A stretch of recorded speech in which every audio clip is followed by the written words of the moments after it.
No. Bismillah wa salatu wa salamu ala Rasulillah. We begin with the name of Allah subhanahu wa ta'ala, and we ask Allah to send His peace and His blessings upon Muhammad sallallahu alayhi wa sallam. So let's proceed. He was intelligent, sallallahu alayhi wa sallam. How? Never. You see all the idol worshipping, people worshipped idols. Never in his life he touched an idol, touched it. Not once.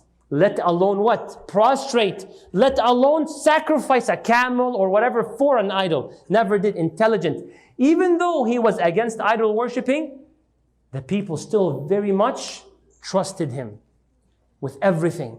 Someone traveling away from Mecca, precious items, he does not leave it. She does not leave it with mom and dad. He does not leave it. She does not leave it with son and daughter or brother and sister. They said, Muhammad sallallahu alaihi wasallam, can you watch over my stuff? I'm traveling. That's the level of trust he had in his community. Brothers and sisters, he was the most humble, one of the strongest of men.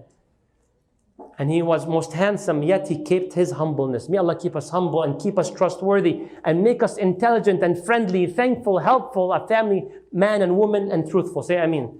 Another highlight, he was respectful. Not once did he abuse or harass a woman or man. No book. Open whatever book you want, you will not find a narration. And lastly, there's more, but just for the sake of time and summary, he was just and fair. He sees oppression, he lifts it and tries to give justice to the one who's oppressed as much as he can. And I want to advise you all, yes, we need to seek to lift oppression from around the world. But you know what would not make sense? When we do not try to lift oppression in the house. Yes or no? How can I, as a young man or so, go try to, free the people, free the people. Their slavery still exists when you are enslaving your parents. Yes or no? No thank you, nothing, as if you bought them and you will sell your parents. Yes or no? And parents as well. Where is the oppression? Sometimes in the house, when we may not be fair with one child over the other. Correct? May Allah forgive us and protect us. So yes, he lifts oppression. Whatever he sees, close proximity, and he moves forward. This man. Is there like who in the world is compatible with a man like Muhammad? Yes or no? Like who has a chance? Who is the lucky woman that he would end up being with? What if I told you he will be the lucky man if he ended up with that one specific woman? Really, yes. If Muhammad ﷺ was the greatest man in Mecca, brothers and sisters, if he was the greatest man in Mecca, then Khadijah is the greatest woman in Mecca. Oof. If he was known as the trustworthy, as the truthful, she was known as the pure, as the modest, trustworthy, and truthful. Oof. If he was known as someone from a respected lineage, my parents never did something outside of marriage, even my great-grandparents, so did Khadijah's family and coming from a respected lineage. If Muhammad ﷺ never touched an idol or worshipped or had any religious affiliation of such sort, so did Khadijah. Never touched an idol or believed that they benefit or they harm. Awesome. Two key differences though. Khadijah had a lot more money than Muhammad ﷺ. Number two, Khadijah, according to much of the narrations, she was significantly older than Muhammad ﷺ. And the majority of the historians and experts in the field, they say she was 40 years old and he was 25 years old, approximate. But the main point is what? What's the main point? That she was what? What's the key word? Older. That's most definite. So now, what will happen? Muhammad ﷺ is now knowing about Khadijah. And Khadijah is monitoring and watching. Muhammad ﷺ is aware of him. Khadijah, brothers are lining up. Lining up to Khadijah. Rich, status, looks, all the good stuff that every man would dream of. And she rejects him. She's wise. She's not want to be in that desperate mode or anything. No. Reject people from Quraysh, the chieftains, the big shots. Nope. But now she sees Muhammad ﷺ. This man is special. She learns about him. She puts him to the test. She checks what he does and things of that sort. She sees his business interactions and so on. And she says he is, and she knows he is the man. He is the one who's compatible.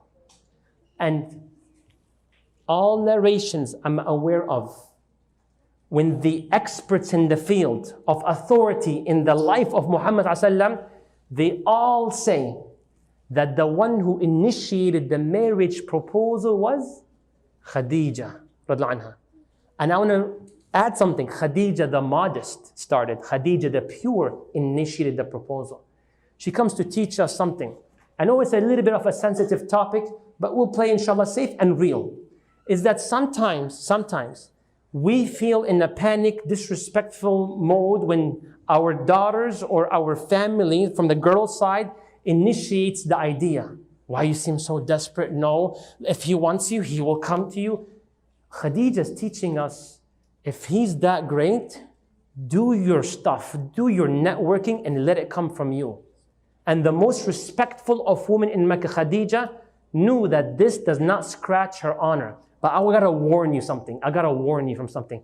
You gotta watch out which family you do this to, because it can backfire when the ones you're doing it to will stab you in the back, yes or no, and ruin your reputation. So watch out. Things are very difficult. So I would tell you, in general, appreciate your mom and dad's experience in life, okay? And mom and dad, don't be too intimidated to do something from your end if you're the one who has the daughter. Even though the culture is kind of not very friendly with that. You guys agree or not? It's a bit cringy. I remember one time in the masjid, I will never forget, I really appreciated that. A father came to me, he said, this man is really wonderful. And brother, you know how very few good men are out there. I'm like, yep, I know that, right? We see that, and Allah knows best. Allah knows best, correct? So he said, can you please do something? Tell him, that you know of a girl who is single and is willing to get, can you do something? And I did. And alhamdulillah, eventually they got married. That's not a very common case, but alhamdulillah, it worked out. But the point being is, don't be shy. The greatest of men and women did go through that. So I pray to Allah, may Allah grant you all a righteous spouse. Ameen. The singles, relax. Okay? Ameen. You're a married man or miskeen, what are you doing? Okay? So then Khadijah initiates the proposal. Muhammad ﷺ is absolutely happy and excited. Khadijah, and he does not mind. I have a chance. Yes, you have a chance. And Khadijah initiates that, and Muhammad ﷺ with his family, they come to Khadijah's father, guardian, and they propose to Khadijah, and the father of Khadijah, in an authentic narration, he rejects Muhammad. So the brothers are like, Takbir, it's not just me then. Muhammad ﷺ just got rejected. He rejected. Her father rejected. He says, أُزَوِّجُكِ يَتِيمْ أَبِي طَالِبْ لَا لَعُمْرِي. He said, you want me to get you married to the orphan of Abu Talib? Under his care? I swear never in my life will I accept that. Khadijah, business. She talks to him here and there, words, does her thing, whatever she has to do, حَتَّى رُضِي, until he was convinced and accepted. And here you go, one more for you guys. Bam! A nice red heart. They got married, Khadijah and Muhammad ﷺ. They never indulge in anything before marriage, anything that would scratch their reputation or scratch their souls. May Allah protect us. Say Ameen. And you know what Muhammad ﷺ said in an authentic narration? He says, إِنِّي قَدْ رُزِقْتُ حُبَّهَا. Yeah, all the way. He said, her love was deeply rooted in my heart. I continue to love her day by day, sallallahu alayhi wasallam. Brothers and sisters, however, as the marriage was proceeding and things were going great and Khadijah was completely supportive, all of a sudden, the Kaaba is on the verge of collapse. Brother, wait. When did this happen? This happened about 10 years after the marriage of Muhammad and Khadijah. They had children. Yes, the first child they had was Al-Qasim. But then Al-Qasim passed away at a very young age. But Muhammad and Khadijah did not give up on getting children. Then they got one child after the other. One child after the other. It was back to back. They got 4 girls. They got Zainab, Ruqayya, Kulthum, and Fatima. Wonderful. And when everybody was like, oh, just girls, they were so happy to have girls. May Allah make us proud of the girls that we have. Say Ameen. But things, as they progressed, about 10 years later, this thing is happening. The Kaaba was about to collapse. What? Another attack? No. Flood took place in Mecca. And the walls are no longer being strong enough to hold the house. So they are now about to rebuild the Kaaba. Interesting. So you know what usually happens with building stuff? They bring the slaves, right? Remember the slavery, correct? So the slaves used to build stuff, but because it's the Kaaba, who will build it? The chieftains, right? The elite. This is the Kaaba, I want to contribute. Roll up the sleeves, I'm going to work as hard as possible. And who contributed? Muhammad sallallahu alaihi wasallam. You have to appreciate something. He would not have contributed if he did not have a supporting spouse. Are you guys with me? And you have to highlight that aspect from her. So she's full of support, and Muhammad sallallahu alaihi wasallam helped. Every sub-tribe of Quraysh, the caretakers of the Kaaba, participated in the rebuilding of the Kaaba. Allah knows when exactly, but Muhammad sallallahu alaihi wasallam perhaps took a break. Took what? It's break time. So he took a break, and the others were building the Kaaba. They reached a point where now they have to place what? A regular brick? No. There's something special about the Kaaba besides the bricks that are being used, something known as the black stone. Okay, what's the black stone? Take it easy on me.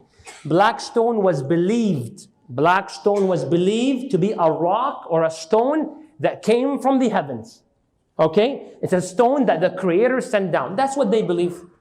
So when they were building the Kaaba and they arrived to the time to put what? Just make sure you got it. To put what? The black stone. One of the sub-tribes said, whoa. Lift your hands off this. What do you mean? My family will have the honor to put the black stone. Another sub-tribe said, no. You got to relax. My family will put the black stone. Put your hands away from this. Another family said, hey, the both of you, relax. Chillax, I'm putting the black stone. They said, what are you talking about? No, we will put it. If you don't take your hands off the black stone, you may no longer have hands. Are they that serious? They're about to what? Start a war within the family. Over what? Prestige, status. I want to put the black stone. They grabbed swords against your cousins, against your uncle.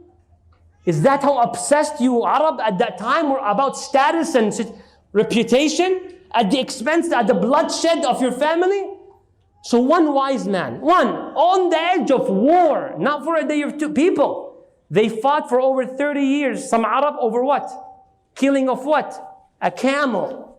What about the black stone they believe from heavens? Yes or no?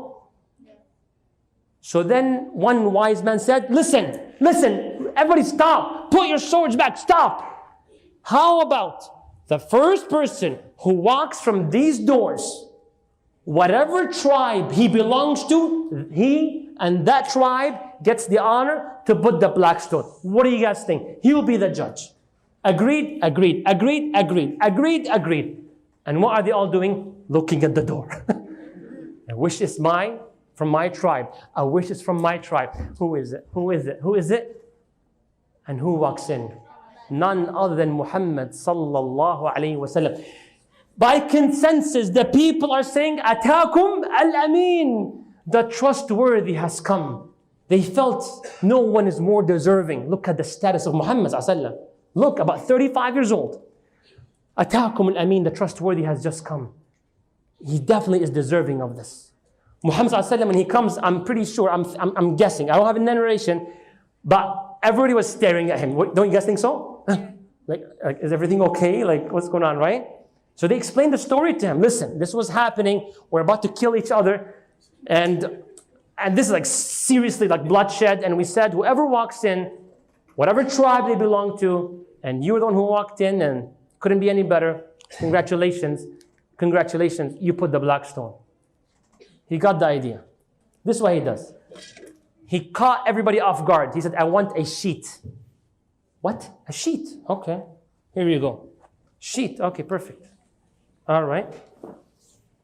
Then Muhammad ﷺ grabbed the black stone and he placed it right in the middle. Okay. He said, I want every single sub-tribe of Quraysh to send me a representative to hold part of the sheet. How thoughtful was that? So they placed the black stone right in the garment, and then he said, I want every sub-tribe to send a representative. And everyone came. And can you imagine how they felt? Like, your greatness is on a whole nother level. Yes or no? He could have got all the honor. So everyone carried it all the way. Everybody contributed. And right when they arrived to the Kaaba, Muhammad picked it and he installed it. So the point being, Muhammad, I want to ask you a question. His status after that, did it not skyrocket? He saved the people from bloodshed and so on. It's amazing. Years of love and happiness and joy with Khadijah and Muhammad. It was absolute greatness. May Allah grant us a blessed marriage. Say Ameen. All of us here. So afterwards, brothers and sisters, Muhammad is now approaching the age of what? 40 years old. Greatness upon greatness. Enough saying that. All of a sudden, like any night, he has a dream. And the dreams he's having are regular dreams. Regular. I'll give you an example. Not of a dream he had, but just an example of a simple dream. He dreams of someone, as an example, eating an apple. 1 bite, 2 bites, 3 bites. As this man in the dream is about to take the 4th bite, the apple what? Falls. The apple rolls. The man goes down on his right knee, picks up the apple, stands up, washes the apple, and takes the 4th bite. Muhammad, he wakes up, regular day, and what does he see? A man whom he saw in the dream. Okay. And he was holding an apple just like the dream. He took 3 bites just like the dream. The apple fell and rolled on the floor just like the dream. He went down on his knees, picked up the apple just like the dream. Then he took the 4th bite just like the dream. Wow. That's pretty interesting. Okay. It happened to me before, brother. It's called deja vu. Okay, relax. Okay. You get deja vus every day? Okay, so next night, same thing. Dream happens, identical. What in the world is going on? What is going on? 3rd night, same thing. The dream, next morning, identical. He dreams it's raining, it rains. He dreams someone dies, it happens. He dreams someone delivered a boy, it happens. What is going on? This is like unbelievable. Obviously, he shares it with his wife, supportive wife Khadijah radiallahu anha. So true dreams that he had. Then all of a sudden at the age of 40, which is not his usual at all, he expresses to Khadijah something. What is it? He wants what? Alone time. Really? Yes. Khadijah, what did she do? Full of support. Allahu Akbar. Khadijah people, Khadijah. She saw Muhammad being the greatest of men. The greatest of family men. Remember that, yes? Gave everybody their rights. But now wants some alone time. Did Khadijah facilitate that for him? She did. She prepared the food and the drink and whatever accessories or necessities he needs for his trip. Okay, can I ask you a question? Sure. Where is he going to go? He wants to go up far from Mecca, away from the congestion of the city, the traffic. Where does he want to go? Up to a mountain, to a cave called the cave of Ghar Hira. Okay. And would I mind can I ask you a question? Yes. Why does he have this inclination? Like, why does he want to have some time alone? He wants to worship. I don't get it. What do you mean worship? He wants to, yatahannath, the hadith says, he wants to go and ponder over the creation. And ponder over the creator, the developer of all of that. This is something else. This is amazing.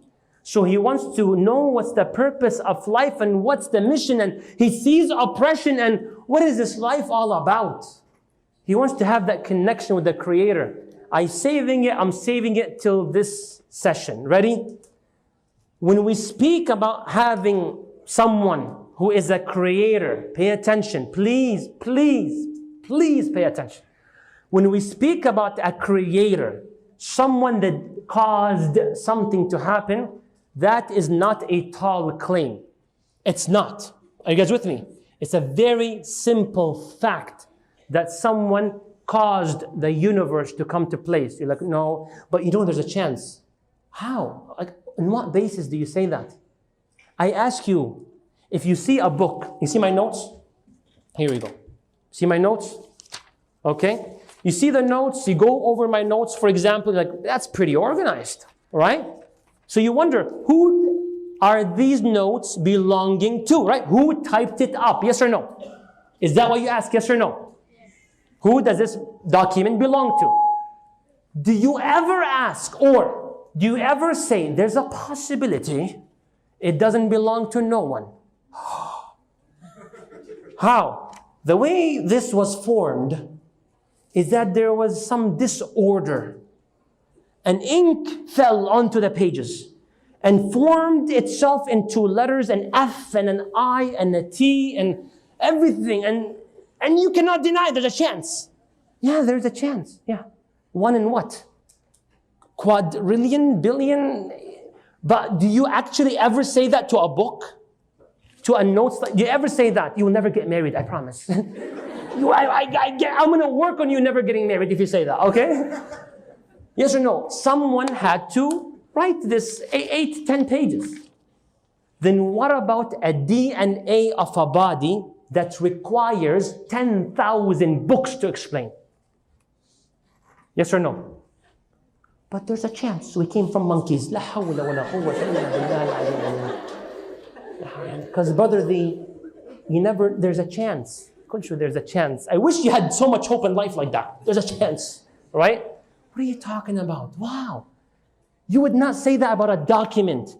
And even there's a chance. Now, when it comes to the skies, to the mountains, to the planets, to the universe, to the body of the human being, you're telling me no one was involved who is powerful, who is intelligent, that had to be involved? I'm not jumping to conclusions. I'm not saying it's Allah. Pray 5 times. No, I'm not saying that. But I'm saying you have to admit, people, someone intelligent, powerful, never created, had to start and do the cause. Yes or no?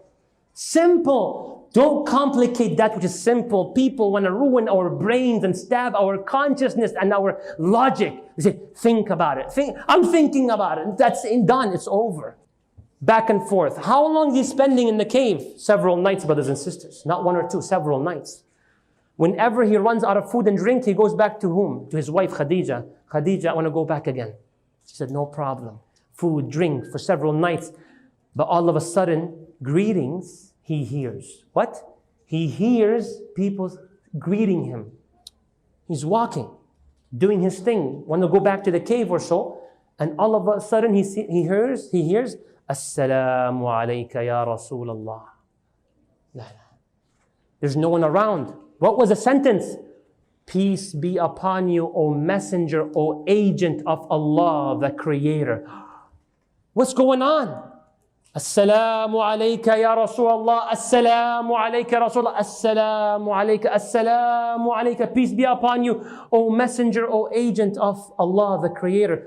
There's no one around. Lo and behold, the greeting was coming from a rock and a tree. فَمَا مَرَّ بِجَانِبِ جَبَلٍ وَلَا شَجَرٍ وَلَا حَجَرٍ إِلَّا قَالَ السَّلَامُ عَلَيْكَ يَا رَسُولَ اللَّهِ. What is going on? Can you try to see where he's coming from, how he's feeling? He's feeling there's something going on. Dreams.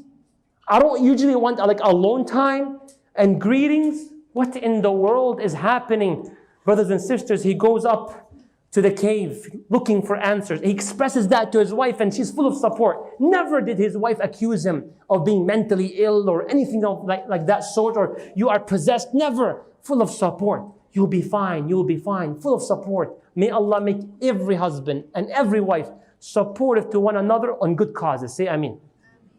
Then he goes into the cave and it's on a Monday. Late at night in the month of Ramadan, the 9th month of the Arabic calendar, just like what September is to many of us. Sitting in the cave at night, pondering.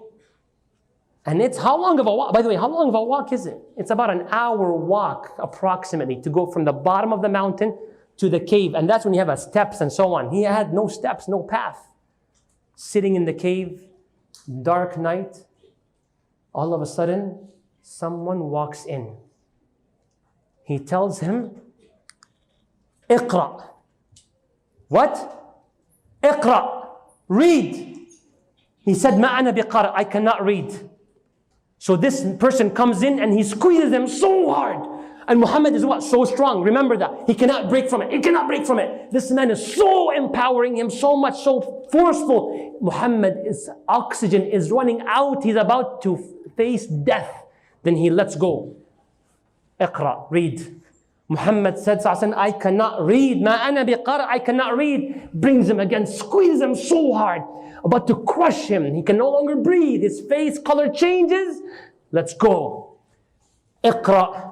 Ma ana biqari, I cannot read. I cannot read. I'm unlettered. I cannot read. He brings him and he squeezes him so hard, squishes him so hard. Muhammad thinks he's gonna die. He's gonna die. He's a strong man. Cannot break through. Then he releases him. Then he says, Iqra bismi rabbik. He told him, read with the help and the assistance of your Lord. Read. Read with the assistance of your Lord. Iqra bismi rabbikal. Who is my Lord? Alladhi khalaq.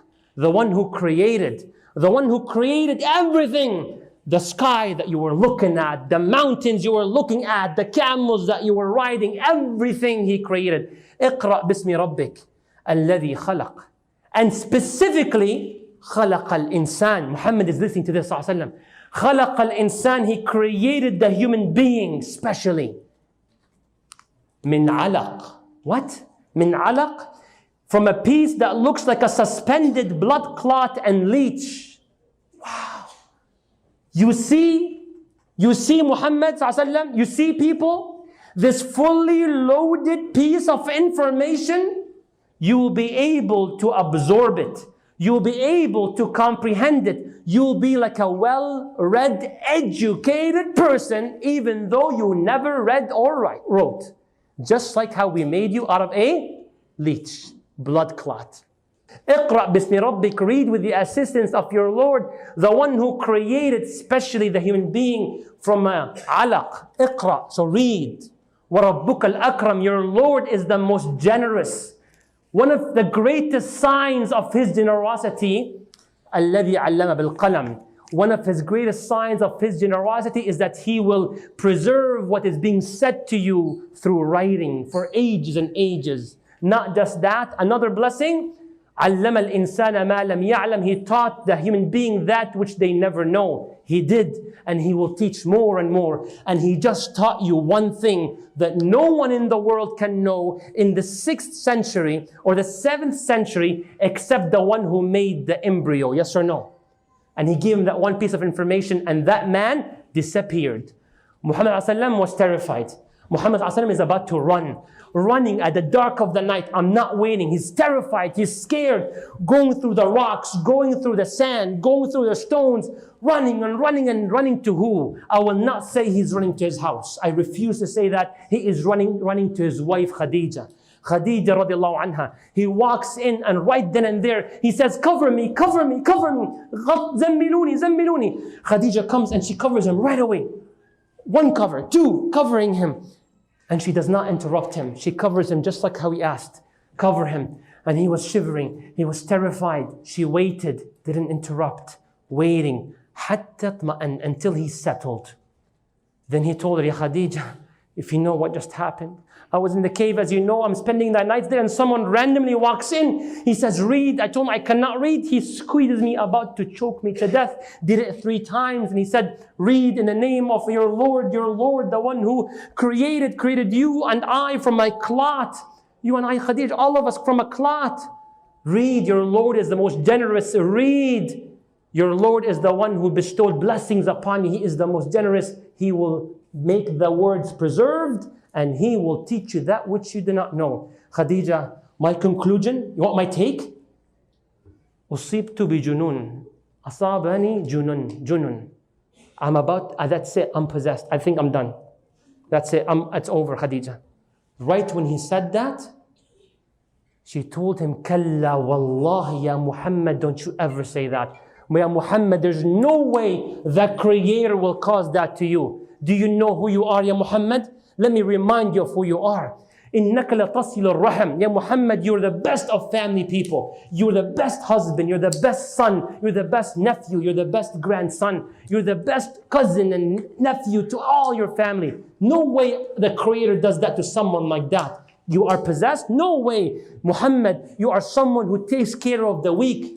Takes care of the weak. When you are someone who's strong, you use it properly. Ya Muhammad, وَتُقْرِ الضَّيْفِ. You're the most friendly, hospitable of people in Mecca. The Creator will never do to someone like that, for someone who does these good deeds. Ya Muhammad, and you tu'inu ala nawa'ib al-haq, and you do everything that of good cause. No way Allah does something like that to someone who does these things. May Allah make us do things like that. Say Ameen.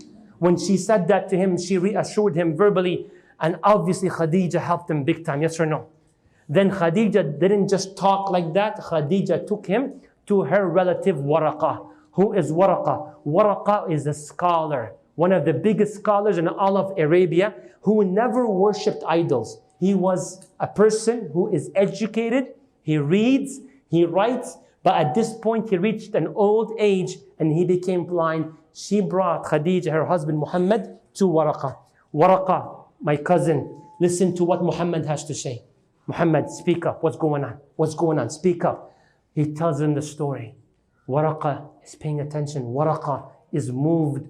Waraqa gets very emotional. Waraqa is aware of the previous scriptures. Waraqa tells him, the one who came to you and walked in upon you is the secret keeper. The secret keeper which the Creator sends to those who end up becoming prophets and messengers. Just like how he sent it on to Moses, Musa alayhi salam. And Moses had to receive the message and fight Pharaoh and lift oppression and spread justice and worship the Creator. That's the same one who came to you. Then Waraqa says, Ya laytani kuntu jad'a. I wish I was young. I wish I was young, and I wish I would be alive.